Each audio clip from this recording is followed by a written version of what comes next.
이번에는 결정 경계에 관한 얘기를 좀 한번 해보려고 합니다. 우리가 decision boundary라는 것이 있는데요. 우리나라 말로 표현하면은 결정 경계라고도 우리가 번역해서 부를 수가 있겠죠. 결정 경계. 자, 결정 경계라는 것은 우리가 무엇을 의미하는지 이제 그 실제 데이터에서 한번 좀 살펴볼 필요가 있는데요. 일단은 로지스틱 리그레션을 다시 한번 우리가 리뷰를 한번 해보도록 합시다. 로지스틱 리그레션을 하기 위해서는 우리한테 주어져 있는 하이퍼세시스, 즉 모델 또는 우리가 지금 그 피팅하고자 하는 함수의 의미를 잘 알아야 되고 모양도 잘 알아야 됩니다. 지금 여기 이 수식이 우리한테 주어진 거는 앞에서 지금 두 그 슬라이드에서 다 살펴봤듯이 하이퍼세시스 H of X를 G of 세타 트랜스포즈 X, 보통 이거를 그냥 간단하게 이 부분을 또 다른 파라메타 숫자, 이거는 계산하면 항상 덧 프로덕트니까 계산하면 항상 값이 숫자 하나가 나와야 되는 수식입니다. 그러니까 숫자가 주어지는데 그 숫자의 계산 방법이 이거일 뿐이고요. 어쨌든 그 숫자의 함수라는 거죠. 그리고 그 숫자의 함수는 시그모이드 또는 로지스틱 펑션으로 우리가 정의했습니다. 여러 번 이제 자꾸 반복하다 보면 눈에 이제 익숙해질 거고 머릿속에 기억이 많이 남을 겁니다. 즉 이거를 우리가 시그모이드 펑션이라고도 부르고요. 이거를 로지스틱 펑션이라고도 부른다고 얘기를 했죠. 자, 1 나누기 1 더하기 exponential 마이너스 g라는 요 함수입니다.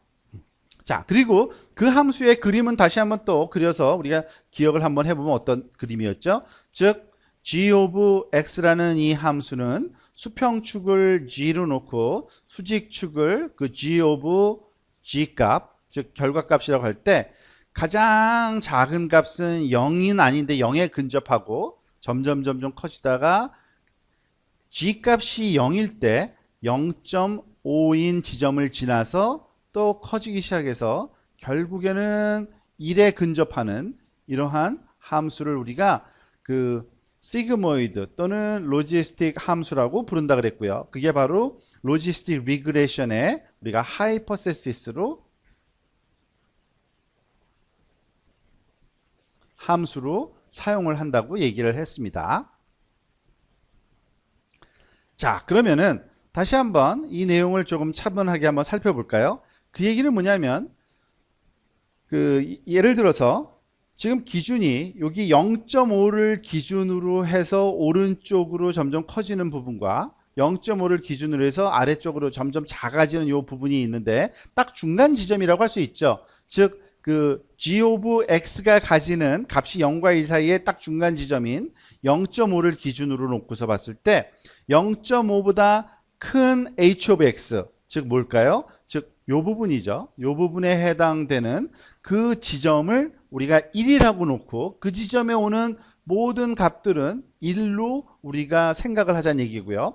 예측을 하자는 얘기고 0.5보다 작은 값으로 나타나는 모든 x 값들, 그 값들은 결과값이 y는 0으로 놓자고 우리가 이거는 y는 1이라고 간주하자고, 그리고 그 왼쪽은 y는 0으로 놓자고 우리가 생각을 하자는 얘기입니다. 그런데 그 얘기는 무슨 의미냐면요, 또 이런 것과 똑같은 겁니다. 즉 보면은 h of x라는 함수의 요 x 함수에 g 값이 들어가는 거기 때문에 결국에는 뭐냐면 세타 트랜스포즈 x 값이 어떻게 되냐면 0보다 크거나 같은 곳을 얘기를 하는 거고요. 그 부분은. 그리고 또 세타 트랜스포즈 x 값이 0보다 작은 것에 해당되는 게 바로 0.5보다 하이퍼세시스가 작은, 그리고 요 윗부분은 0.5보다 하이퍼세시스가 큰 것에 해당되는 것을 우리의 선형 함수식으로 한번 다시 표현을 해본 겁니다.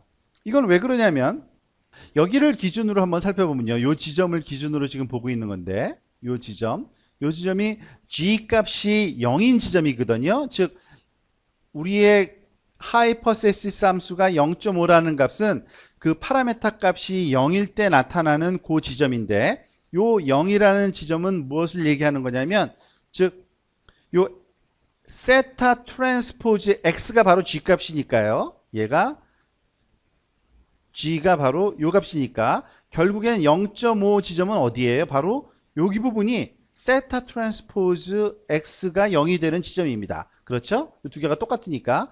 그 얘기는 뭐냐면 지금 세타 트랜스포즈 x 측면에서 보면은 이게 0보다 큰 부분이 바로 y는 1인 곳으로 결정하는 부분이 되는 거고, 이 부분이 0보다 작은 게 바로 y는 0이라고 놓는 그 해당되는 파라메타 입력의 영역을 우리가 이렇게 설정을 할 수 있다는 얘기입니다. 자, 마찬가지로 여기서 한번 그 그림을 다시 한번 함수식으로 한번 좀 살펴보면, 지금 요거는 결과값으로 썼다고 볼 수 있고요. 이런 식으로 이해하는 게 좀 좋겠죠. g of g 값이 0.5보다 크거나 같다라는 얘기는 뭐냐면 결국에는 g 값이 바로 0보다 크거나 같다죠. 바로 오른쪽 요 영역에 해당되는 부분이니까요. 이 부분이 우리가 말하는 g of z 값이 0.5보다 큰 지역인데, 그 부분은 당연히 여기서부터 요런 오른쪽 영역이죠. 요 기준으로 그거는 g 값이 0보다 크거나 같은 영역에 해당되고, 다시 말해서 이것을 h of x로 다시 표현을 해보면 결국에 얘가 바로 g of g 값이고, g 값은 세타 트랜스포즈 x에 해당되는 거기 때문에 이 부분이 바로 0보다 큰 영역, 바로 이렇게 우리가 다시 앞에서 정리했던 내용이 바로 거기서부터 유래됐다고 보시면 되고요. 마찬가지로 그 아래쪽 부분도 똑같은 우리가 해석을 할 수 있습니다. g of g 값이 0.5보다 작은 위치, 그거는 어디에 해당되냐면은 언제 이게 작아지냐면 g 값이 0보다 작아야 되거든요. 바로 이 부분이죠. 이 왼쪽에 해당되는 부분. 그 부분은 다시 말하면 어떻게 돼요? 세타 트랜스포즈 x가 바로 0보다 작아야 된다. 그래서 바로 그 0.5보다 크거나 0.5보다 작은 거는 알고 보면 세타 트랜스포즈 x 기준으로 봤을 때는 0보다 크거나 0보다 작은 거에 해당되는 그 두 영역을 말한다 라고 보시면 되는 겁니다. 자, 그런데 이 얘기를 왜 하는지는 다음에 우리가 그 또 다른 슬라이드에서 설명을 보면 좀 이해가 좀 이제 되기 시작할 겁니다. 자, 이런 데이터를 한번 볼까요? 이번에 2차원 데이터네요. 그죠? 이게 어떤 데이터인지는 중요하진 않지만 어쨌든 하나는 포지티브 밸류들이 갖고 있고요. 즉 요거를 우리가 포지티브 밸류라고, 즉 y는 1에 해당되는 그런 데이터들이라고 생각을 하고요. 요 아래쪽 거는 y는 0인 경우에 해당되는, 즉 네거티브 데이터에 해당된다고 우리가 한번 생각을 해보도록 합시다. 자, 그런데 우리가 두 개의 부분을 나누는 그러한 함수를 찾아야 되는데, 예를 들어서 이러한 파라메타 개수를 우리가 실험을 했다고 한번 생각을 한번 해봅시다. h of x를, 당연히 이건 g of g 값인데 이 g 값을 이런 함수로 우리가 결정했다고 한번 해봅시다. 즉 세타 0 더하기 세타 1 x1 더하기 세타 2 x2. 이거는 전혀 새로운 게 아니에요. 우리가 늘 해왔듯이 세타 트랜스포즈 곱하기 x를 한 겁니다. 그죠? 그러니까 이 가장 적절한 세타 값만 구하면 되는 건데, 어떻게 구하는지 그 방법을 배운 적은 아직 없어요. 그렇죠? 그런데 그냥 누군가가 방법을 써서 구했다라고 한번 가정을 해볼게요. 일단은 의미만 먼저 알아야 되니까. 즉 세타 0 값을 구했더니 마이너스 3이 나왔고요. 세타 1은 1이어야 된다고 나왔고 세타 2는 1이어야 된다고 나왔다고 봅시다. 그 얘기는 뭐냐면 우리한테 주어져 있는 세타 트랜스포즈 x, 즉 세타 트랜스포즈니까 마이너스 3, 1, 1 요거 곱하기 x0, x1, x2의 요 값이 바로 우리가 세타 트랜스포즈 x에 해당되는 거니까요. 이 값을 가지고서 시그모이드 함수로 그 하이퍼세시스 함수를 결정했을 때 가장 최적의 결과가 얻어진다는 그러한 그 솔루션으로 찾아졌다라고 한번 우리가 가정을 한번 해보자는 얘기입니다. 자, 그러면 결국에는 무슨 얘기냐면 로지스틱 리그레션의 결과값으로 이런 게 주어졌을 때 이것을 한번 대입을 해보면요. 이것을 마이너스 3 더하기 세타1은 1이니까 x1 더하기 세타2도 1이니까 x2 앞에 바로 페이지에서 세타 트랜스포즈 x의 값이 0보다 클 경우에 그때의 값을 포지티브 결과로 우리가 예측하자고 했잖아요. 바로 그 결과입니다. 자, 그런데 이 그림을 한번 좀 그려볼 필요가 있잖아요. 이걸 한번 정리를 해볼까요? 즉 x1 더하기 x2 그리고 요거를 오른쪽으로 이렇게 이항시켜 봅시다. 그러면 어떻게 돼요? 부호가 바뀌면서 3, 즉 x1과 x2를 합했을 때 3보다 큰 영역을 지금 얘기를 하고 있죠. 바로 그 영역이 어디에 해당되는지 한번 봅시다. 지금 보면 여기 직선을 한번 그어주면 즉 3이라는 절편과 3이라는 x절편을 지나는 이 직선을 그릴 수가 있는데 얘가 바로 x1과 x2를 더했을 때 그 값이 3이 되는 지점이죠. 그걸 다 이은 게 이 직선인데 그것보다 크다라고 했죠. 그 얘기는 뭐예요? 지금 요 위쪽 부분에 해당되는 겁니다. 즉 요 하프 스페이스라고 그러죠. 요 반쪽 영역, 즉 이쪽 전체를 우리가 얘기하는 게 바로 요 영역이고 그 영역에 해당되는 데이터가 들어오면 그 값을 뭐라고 우리가 예측하라 그럽니까? y는 1의 값, 포지티브 값으로 예측하라 그럽니다. 그 얘기는 요 데이터하고도 잘 일치하죠. 왜냐하면 모든 포지티브 데이터는 요 직선 위쪽에 존재하고 있어요. 샘플 자료에서, 훈련 자료에서도. 그리고 그 반대의 경우는 뭐겠어요? 당연히 앞에서 한 것과 마찬가지로 이번에는 세타 트랜스포즈 x가 0보다 작을 때, 그 얘기 뭐예요? 이 수식을 0보다 작다라는 부등호를 놓고서 풀면은 x1 더하기 x2가 3보다 작은 경우, 그때는 뭐로 프레딕션 해야 되냐면 y는 0인 것으로 프레딕션을 해야 되는 겁니다. 즉 요 아래쪽을 얘기하는 거죠. 요 아래쪽은 또 우리가 y는 0이라는 네거티브 클래스에 해당되는 그 영역이라고 예측을 하라는 얘기입니다. 그때 요 두 개의 영역을 나누어 주는 요 직선이 있을 텐데 요 직선을 우리가 보통 그 decision boundary라고 보통 부릅니다.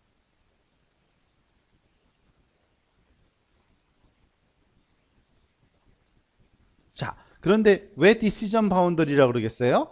결정을 할 수 있게 해주는 경계선이기 때문에 그렇죠. 그죠? 요거 직선보다 요 위쪽은 당연히 y는 1인 포지티브로 결정하고 클래스로, 그 반대쪽은 네거티브 클래스로 결정하게 해주는 기준이 되는 경계선이기 때문에 우리가 이것을 decision boundary라고 부르고요. 지금 이 decision boundary는 어디에 해당되는 거냐면 다시 한번 앞에서 배웠던 그 내용을 다시 요약을 해보면 h of parameterized with theta x가 0.5인 지점에 해당되는 겁니다. 바로 근데 그 내용은 이 부분에 해당되기 때문에 0일 경우죠. 즉 다시 얘기하면은 세타 트랜스포즈 x가 0인 곳에 해당되는 거고, 그 수식을 우리가 이 내용을 풀어보면 x1 플러스 x2가 3인 이 직선이 바로 결정 경계에 해당된다는 얘기입니다. 물론 그 결정 경계를 구한다는 거는 뭘 구하는 거냐면 사실 요 세타 값이 무엇인지를 구하는 겁니다. 이 세타 값은 우리가 아직은 모르고 있는 거예요. 물론 직관적으로 요 정도일 거다라는 것을 우리는 대충 짐작은 할 수 있습니다만 로지스틱 리그레션이라는 알고리즘에서는 이거를 뉴메리컬하게 수치적으로 계산해내는 방법을 우리한테 가르쳐 주겠다는 겁니다. 그러면 요번에는 아까는 직선이었으니까 말 되는 것 같고 좀 이해가 좀 쉽죠. Non-linear decision boundary도 있느냐? 있습니다. 지금 데이터가 이렇게 주어진 경우를 한번 볼까요? 포지티브 값에 해당되는, 즉 다시 말해서 포지티브 값이라는 거는 y는 1인 값을 갖는 클래스에 해당되는 요 x 값들이 이렇게 동그랗게 분포하고 있고요. 물론 이것도 y는 1이라는 값들입니다. 그 안에 중앙에 y는 0에 해당되는 네거티브 클래스 값으로 구성된 이러한 데이터들이 주어졌을 때 이 두 영역을 가장 적절하게 나누는, 피팅하는 그 decision boundary를 우리는 구하고 싶은 겁니다. 사실 어떻게 해야 되겠어요? 우리가 직관적으로 한번 생각을 좀 해보면 아마도 decision boundary 모양이 뭐 이런 형태를 띌 거다라는 뭐 쉽게 지금 이 그림에서는 직관적으로 알 수 있죠. 자, 즉 이 얘기는 뭐예요? 그 decision boundary가 이젠 선형이 아니라 non-linear한 함수로도 우리가 주어야지 이 문제를 풀 수 있겠죠. 자, 이런 non-linear decision boundary는 어떤 식으로 구하느냐? 의외로 간단합니다. 즉, 그 우리한테 주어져 있는 이 함수 자체를, 즉 hypothesis를 1차 함수가 아니라 2차 함수로 폴리노미얼 그 차수, 오더를 좀 높여주면 됩니다. 예를 들어서 우리가 잘 알다시피 h of x를 g of g 값으로 또는 x로 표현하면 세타 트랜스포즈 x의 함수로 표현을 한다 그랬죠. 그럴 때 쓰는 요 x 입력 특징들을 1차원적인 것뿐만 아니라 x1과 x2뿐만 아니라 x1의 제곱, x2의 제곱까지도 파라메타를 우리가 요구되는 특징으로 사용을 하면, 즉 어떻게 됩니까? 세타 0 더하기 세타 1 x1 더하기 세타 2 x2 세타 3 x1 제곱 세타 4 x2 제곱, 이러한 5개의 항으로 구성된 함수를 피팅하면은 이와 같은 다양한 모양을 얻을 수가 있는데, 예를 들어서 우리가 아직도 배우진 않았어요. 이걸 어떻게 찾아내는지 파라메타는. 근데 알고리즘을 돌려서 찾아냈더니 결과가 이렇게 나왔다고 봅시다. 즉 세타 0가 마이너스 1의 값을 갖고 세타 1은 0의 값, 세타 2도 0의 값, 세타 3는 1, 세타 4는 1. 즉 세타를 우리가 벡터 형태로 다시 표현해 보면 이런 값수를 결과를 얻었다는 얘기죠. 마이너스 1, 0, 0, 1, 1. 이러한 값이 가장 최적의 파라메타 값으로 얻었다고 가정을 한번 해봅시다. 그러면 이것이 의미하는 게 뭔지를 한번 다시 볼 필요가 있죠. 이거를 다 대입해서 보면 이거는 무시해도 되죠. 0이 곱해졌으니까 요 세 개의 항만 써본 겁니다. 마이너스 1 더하기 x1 제곱 더하기 x2 제곱, 얘가 누구라 그랬죠? 얘가 바로 세타 트랜스포즈 x죠. 얘가 0보다 클 경우죠. 그럴 경우에 우리가 뭐로 놓으라 그랬습니까? y는 포지티브 1n 값을 갖도록 클래스를 분류해 주자는 얘기인데, 자 이거를 또 한번 이항시켜 볼까요? 마이너스 1을 오른쪽으로 쭉 가져다가 놓으면 얘가 1이 되겠죠. 무슨 말이에요? x1 제곱 더하기 x2 제곱이 1보다 큰 곳. 자 이건 뭐겠어요? 여러분도 굉장히 익숙한 그런 수식이죠. 그러니까 이 콜로 놓으면 어떻게 돼요? x1이 제곱 더하기 x2 제곱을 1로 놓으면 그게 뭡니까? 반지름이 1인 원의 공식이죠. 그 원보다 큰 영역이 어디겠어요? 당연히 그 바깥쪽 영역이죠. 바깥쪽. 그죠? x1과 x2가 요 바깥쪽에 있으면 당연히 1보다 크게 되잖아요. 그죠? 그 합이. 바로 이런 식으로 우리가 솔루션을 구할 수가 있다는 얘기고요. 자, 그러면 더 복잡한 것도 풀 수 있느냐? 있습니다. 사실 우리가 앞으로 다루게 될 많은 문제들은 더 논리니어 함수, 그러니까 예를 들어서 포지티브 결과들이 이와 같은 영역 안에 주어지고요. 그리고 네거티브 결과에 해당되는 이 데이터들이 이런 식으로 분포한다라고 한번 생각을 해보자는 얘기입니다. 그러면은 제가 데이터를 많이 그리진 않겠습니다. 시간 관계상. 자, 그렇다면 그 바운더리는 당연히 어떻게 구해지는 게 적절하겠습니까? 이것을 다 구분할 수 있는 굉장히 독특한 그 넌리니어 모양의 이런 바운더리가 그려져야 되는데, 이런 바운더리를 구할 수 있느냐? 있습니다. 그러기 위해서는 그 오더를 조금 높여주기만 하면 됩니다. 항에. 즉 x1, x2 1차 항뿐만 아니라 x1의 제곱 그리고 x2의 제곱, x1 제곱 더하기 x2, x1 제곱 곱하기 x2 제곱, x1의 3승 곱하기 x2 등등 해서 굉장히 고차원, 4차원, 5차원의 고차원 함수를 입력, 소위 특징으로 사용한다면 어떠한 모양도 우리가 만들어낼 수 있거든요. 그 2차원 공간상에서. 즉 아무리 복잡한 형태의 곡선으로 주어지는 decision boundary도 우리가 요 알고리즘을 통해서 구해낼 수 있겠다라는 것을 이 어프로치에서 먼저 우리가 그 예상을 할 수 있겠습니다.